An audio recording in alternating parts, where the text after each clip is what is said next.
찬송가 301장입니다.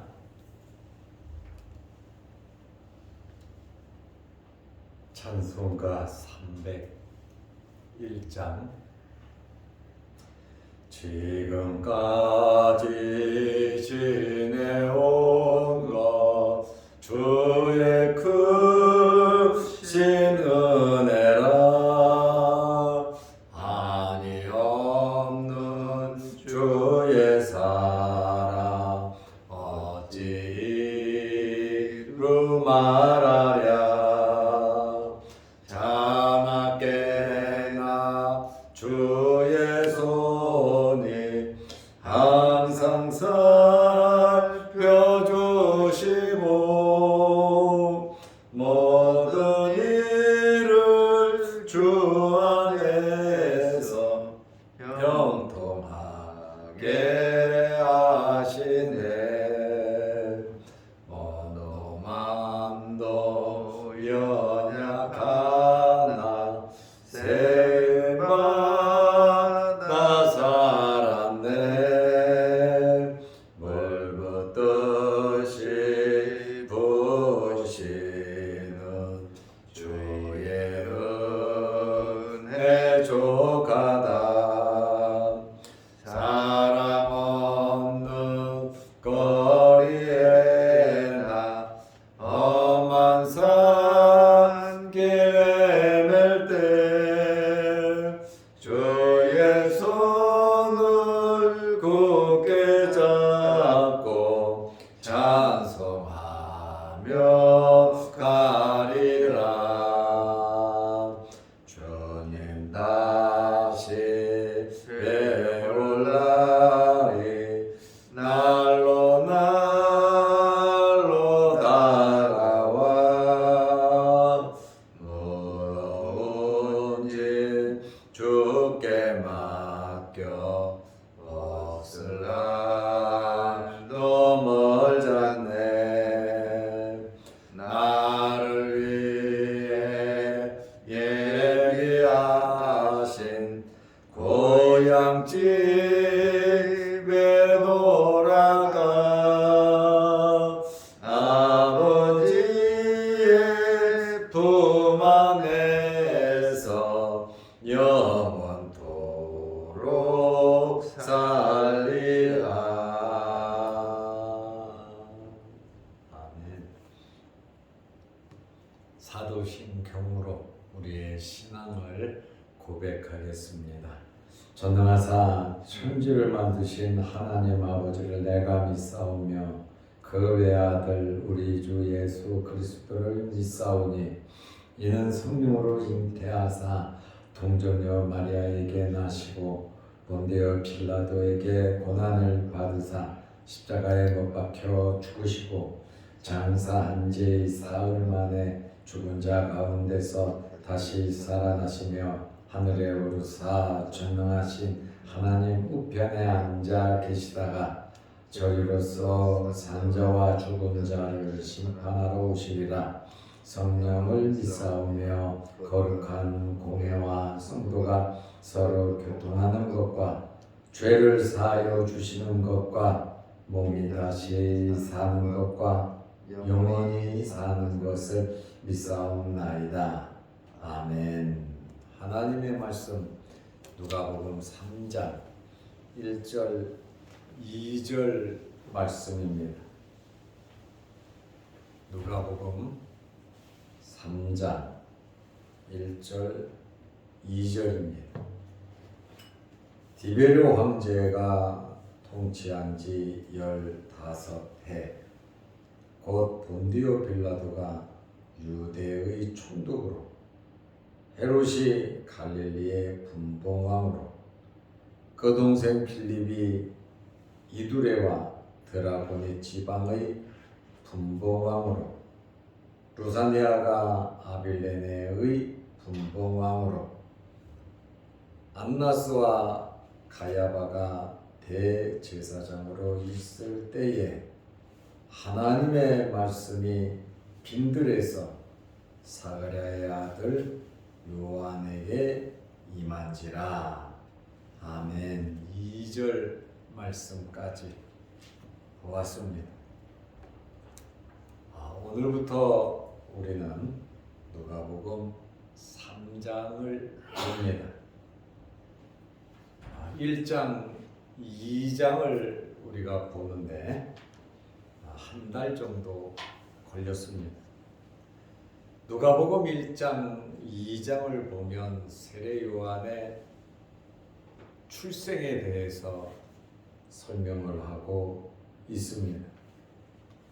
세례 요한의 출생을 설명하는 것은 누가가 예수 그리스도를 소개하기 위함입니다. 그래서 누가복음 1장, 2장에서는 세례 요한의 출생을 기록하기도 했지만 예수님의 탄생과 예수님께서 12살 때 있었던 말씀을 기록하고 있습니다. 이제 누가복음 3장으로 들어가면서 18년의 세월을 뛰어넘어 예수님의 공생애에 대한 말씀을 시작하는데, 예수님의 공생애를 시작하기 전에 먼저 세례 요한이 이제 요단강에서 회개의 세례를 전파하는 요한의 사역을 설명하고 있습니다. 예수님께서 오시기 전에, 메시아가 오시기 전에 엘리야가 와서 길을 예비한다고 하는 그 예언의 말씀대로 누가복음 3장을 시작하면서 세례 요한의 활동을 먼저 기록을 하고 있습니다. 그런데 12살의 예수님에 대한 말씀이 있은 후에 이제 3장에 가면 30세쯤 돼서 공생애를 시작하는데 18년이라고 하는 세월은 기록되어 있지 않습니다. 왜 어떻게 해서 이 18년이라고 하는 이 예수님의 참 놀라운 그 성장에 관한 말씀이 없었을까요? 예수님께서 이 땅에 오신 목적에 초점을 맞추었기 때문에 불필요한 부분은 생략을 했습니다. 그러면 예수님께서 18년 동안 무엇을 하셨는가? 성경 안에는 무엇을 하셨는지 정확하게 기록이 되어 있지는 않습니다. 그러나 외경을 보면 무엇을 했는지 기록된 외경들은 있습니다. 그러나 이 성경의 28년이라고 하는 예수님의 이 공생의 시작 전 12살부터 30살까지의 그 활동에 대해서는 기록이 전혀 없지만 마가복음 6장 3절 말씀에 보면 이 사람이 예수님에 대해서 사람들이 말을 합니다. 마리아의 아들 목수가 아니냐. 공생애를 시작해서 이제 예수님에 대한 사람들의 평가가 이 사람은 마리아의 아들 목수다. 그리고 그의 동생들은 누가 있다. 이렇게 나사렛 사람들이 예수님에 대해서 고향 사람들이 말을 한단 말이죠. 그러니까 여기에서 우리가 한 가지 알 수 있는 것은 예수님은 18년 동안 아버지 요셉이 목수였고 예수님도 장자로서 목수로서의 역할을 하면서 가정 경제를 책임지셨던 분이다 라고 하는 것을 우리는 알 수 있습니다. 예수님께서는 목수 생활 18년을 하시면서 공생애의 사역을 착실히 준비하신 것을 우리는 알 수 있습니다. 오늘 누가복음 3장 1절 2절 말씀을 보면 세례 요한이 역사적으로 활동한 시기를 설명하고 있습니다. 첫째는 디베료 황제가 통치한 지 15해라고 말을 하고 있습니다. 디베료 황제는 가이사 아구스도의 양아들입니다. 양아버지 아구스토가 AD 14년 8월 19일에 죽자 그 뒤를 이어서 황제가 된 사람이 바로 디베료 황제입니다. 티베리우스를 말하고 있습니다. AD 14년부터 37년까지 디베료가 로마 황제로 있었습니다. 그러니까 디베료가 로마 황제로 있을 때에 예수님께서 어린 시절을 보냈고 예수님께서 십자가에 달려 돌아가실 그때의 로마 황제도 디베료 황제였다. 이 디베료 황제가 15해 됐을 때에 세례 요한이 활동을 시작했다고 말을 하고 있습니다. 곧 본디오 빌라도가 유대의 총독으로 그 시대 세례 요한이 부름을 받고 활동을 하던 시대는 유대 총독 본디오 빌라도가 있었다 그 말입니다.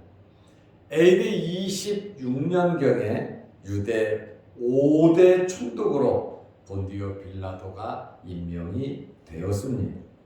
이 총독이라고 하는 단어를 풀어보면 로마의 한 장관 정도 그 정도의 권력이다 이렇게 알 수 있습니다. 유세비우스에 의하면 본디오 빌라도는 관직의 파면을 당한 후 로마 총독에서 그냥 물러난 게 아니라 파면을 당했습니다. 그리고 그는 로마에 돌아가서 그는 자살을 했는데 AD 36년입니다. 본디오 빌라도의 마지막은 그렇게 예수님을 박해하더니 아내를 통해서 예수님을 만났고 예수님의 말씀을 들었고 자기가 죄가 없음을 알면서도 손을 씻으면서 무책임하게 자기 직임에 충실하지 못한 본디오 빌라도는 결국 주어진 기회를 활용하지 못해 파면당하고 나중에는 자살로 인생을 마감했습니다.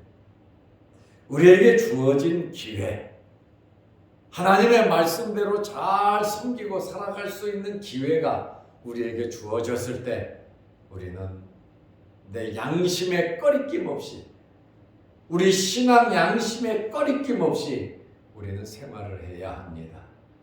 진정으로 우리는 하나님을 섬길 수 있는 기회, 봉사할 수 있는 기회, 주님의 뒤를 따를 수 있는 기회가 우리에게 주어졌다면 여러 환경 생각하면서 뒤로 미루지 말고 하나님의 일에 앞장 서시기를 바랍니다.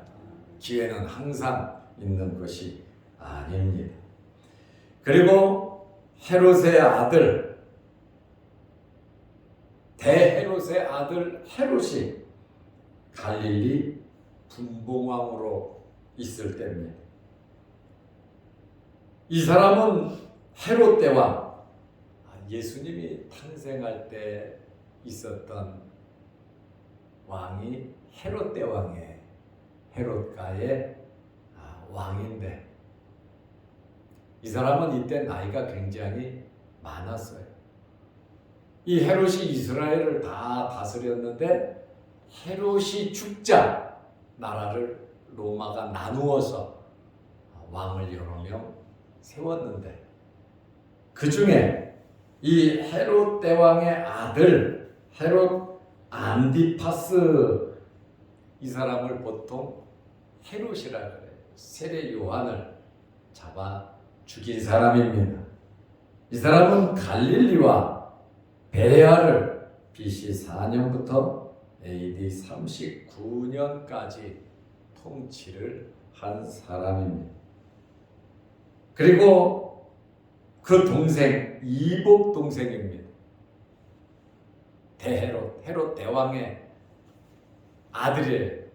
이복 동생 빌립은 BC 4년부터 AD 34년까지 이두레와 드라고니 지방을 통치했는데 헤롯이 자기 동생 빌립의 아내를 빼앗았다. 헤로디아가 있죠. 헤로디아를 통해서 그 딸이 춤을 추어 세례 요한이 순교를 했단 말이죠. 바로 이 헤로디아는 빌립의 아내였어요.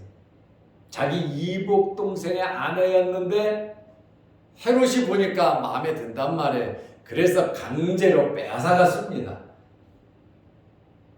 그렇다 보니까 세례 요한이 그것이 잘못됐다고 지적을 했지만 헤롯이 죽이려고 하다가 사람들이 요한을 선지자로 알기 때문에 백성이 두려워서 세례 요한을 죽이지 못하다가 이 헤로디아의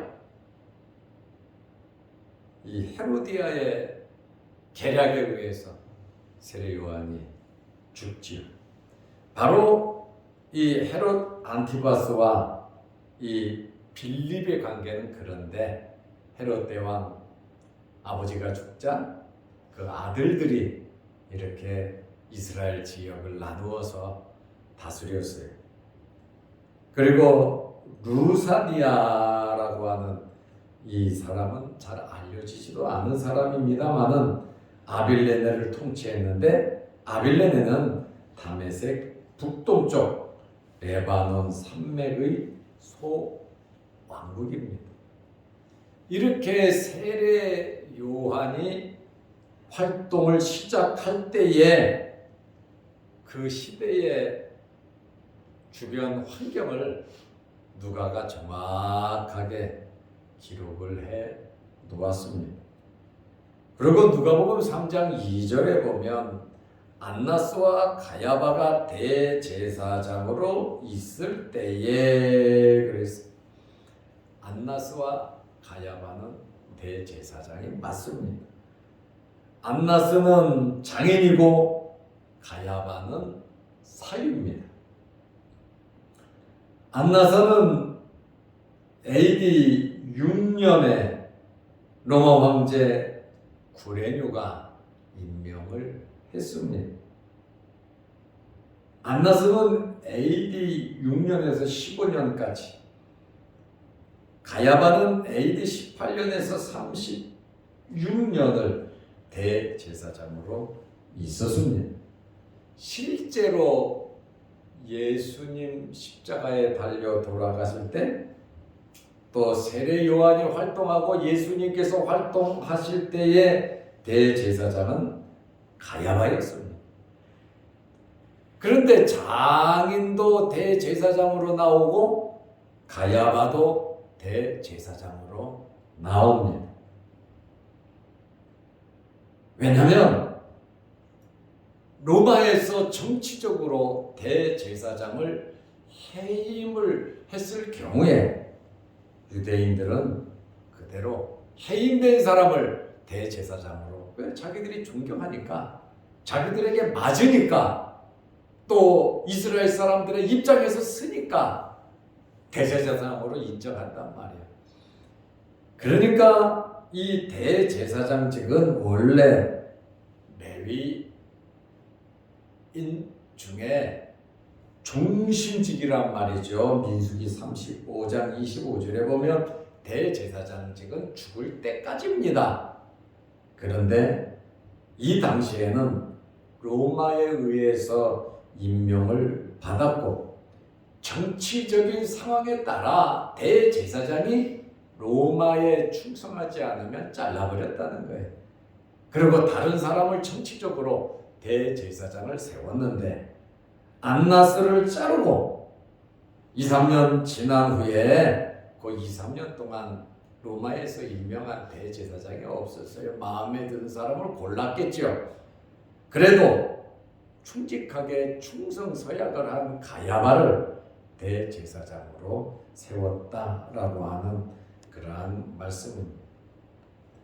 세례 요한이 나타날 때 이제 광야에서 활동을 시작할 때 바로 누가복음 3장 1절 국가적인 상황, 2절에는 종교적인 상황, 대제사장은 안나스와 가야바였다 이렇게 말을 하고 있습니다.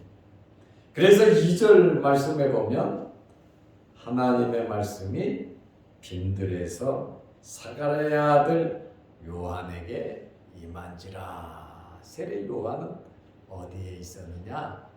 빈들, 요단 강 주변 광야에 있었습니다.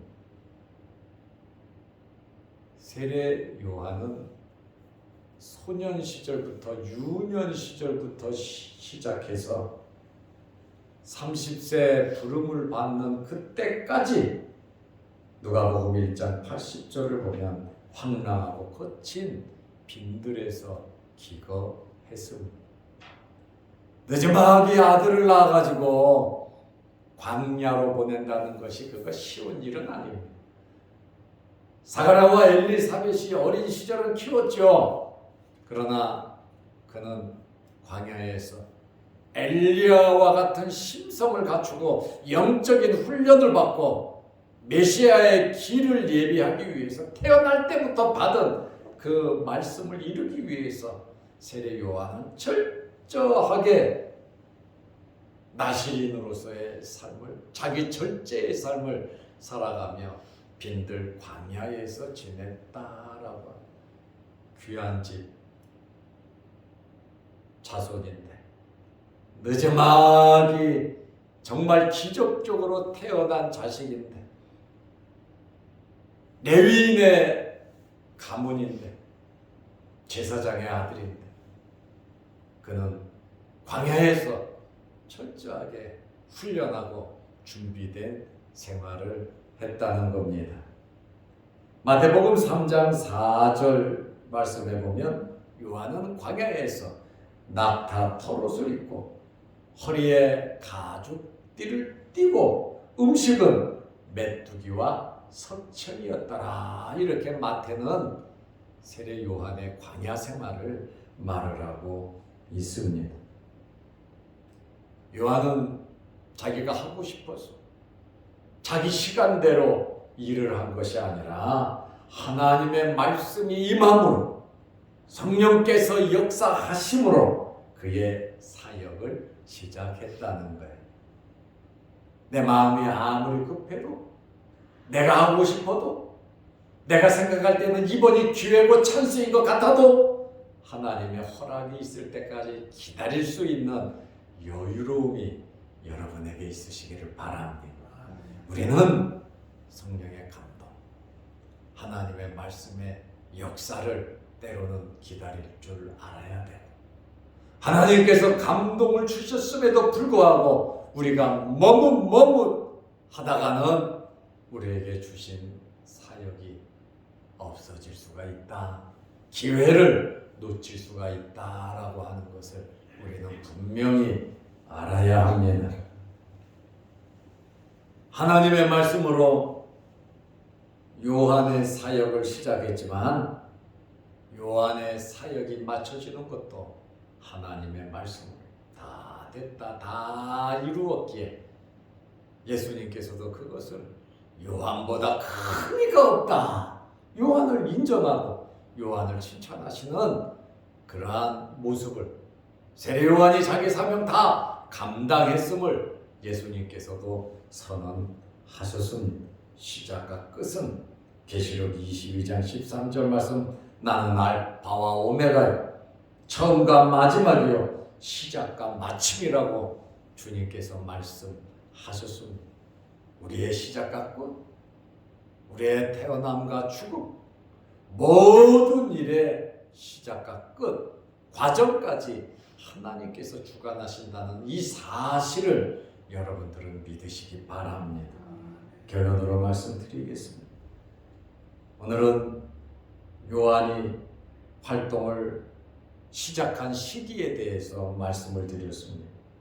하나님께서는 역사 속에 역사하신다는 그러한 말씀, 또 세례 요한이 어린 소년 시절부터 근 25년, 20년 이상을 광야에 거하며 메시아를 증거하기 위해서 이 땅에 태어난 목적을 이루기 위해서 그는 철저하게 결제된, 훈련된, 준비된 삶을 살았습니다.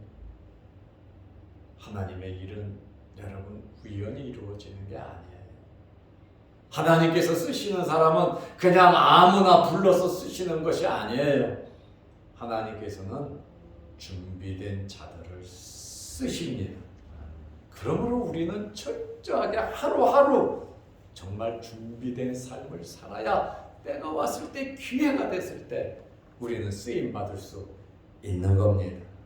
오늘 하루도 하나님 앞에 쓰임받기 위해서 세례 요한처럼 준비의 과정, 예수님께서도 12살 이후에 18년을 준비하는 준비된 과정, 이러한 준비된 과정을 통해서 세례 요한도 주님도 많은 선지자들도 하나님의 종들이 쓰임받은 것처럼 준비의 과정이 우리에게도 중요하다는 사실을 알고 하루하루를 귀하게, 하루하루를